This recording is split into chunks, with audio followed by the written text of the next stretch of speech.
राजस्थान लोक सेवा आयोग यानी आरपीएससी एक बार फिर सुर्खियों में है, लेकिन इस बार वजह कोई पेपर लीक का नहीं बल्कि एक ऐसा परीक्षा परिणाम है जिसने पूरे प्रदेश के शैक्षणिक और कानूनी गलियारों में हलचल मचाकर रख दी है।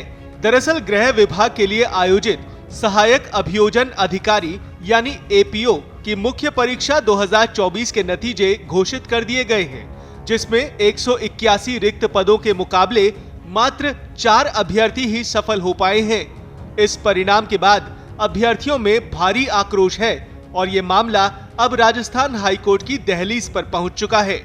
बता दें कि आयोग ने कुल 181 पदों के लिए ये भर्ती निकाली थी। प्रारंभिक परीक्षा इस साल की शुरुआत जनवरी 2025 को हुई थी, जबकि मुख्य परीक्षा जून 2025 में आयोजित हुई। अब सुनिए हैरान करने वाले आंकड़े। मुख्य परीक्षा में लगभग 2700 अभ्यर्थी शामिल हुए थे, लेकिन असफलता की दर 99% रही और सामान्य वर्ग के सिर्फ 4 अभ्यर्थियों को छोड़कर सभी अभ्यर्थी फेल हो गए। यानी कि आरक्षित वर्ग का तो सूपड़ा ही साफ हो गया।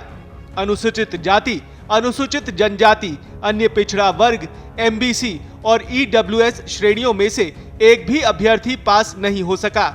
यहां तक कि टीएसपी क्षेत्र से भी कोई चयन नहीं हुआ।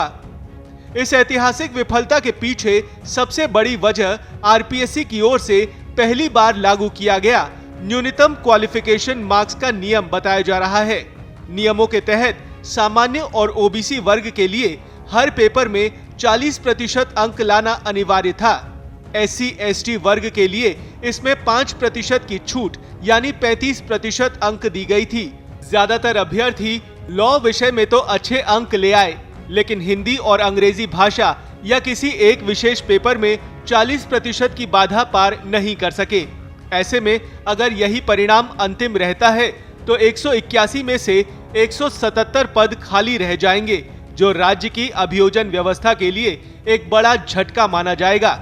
इधर परिणाम जारी होने के फौरन बाद अभ्यर्थियों ने इसे अन्यायपूर्ण बताते हुए हाईकोर्ट का दरवाजा खटखटाया है। अभ्यर्थियों का आरोप है कि कॉपियों की चेकिंग बहुत ही कड़े और व्यावहारिक तरीके से की गई है।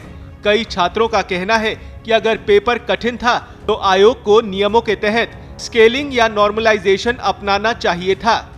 आरक्षित वर्गों के एक भी अभ्यर्थी का चयन नहीं होना सामाजिक न्याय और आरक्षण के सिद्धांतों के खिलाफ बताया जा रहा है। इन सब के बीच वर्तमान में सफल घोषित किए गए 4 अभ्यर्थियों के दस्तावेज सत्यापन यानी डॉक्यूमेंट वेरिफिकेशन की प्रक्रिया शुरू हो गई है। हालांकि हाईकोर्ट में मामला जाने के बाद अब सबकी निगाहें अदालत के फैसले पर टिकी हुई हैं। क्या कोर्ट कॉपियों की दोबारा जांच यानी री इवैल्यूएशन का आदेश देता है या फिर न्यूनतम अंक की शर्तों में ढील देने के कोई निर्देश जारी होते हैं? देश दुनिया की ताजा खबरें और वीडियोस के लिए अभी डाउनलोड करें पत्रिका ऐप।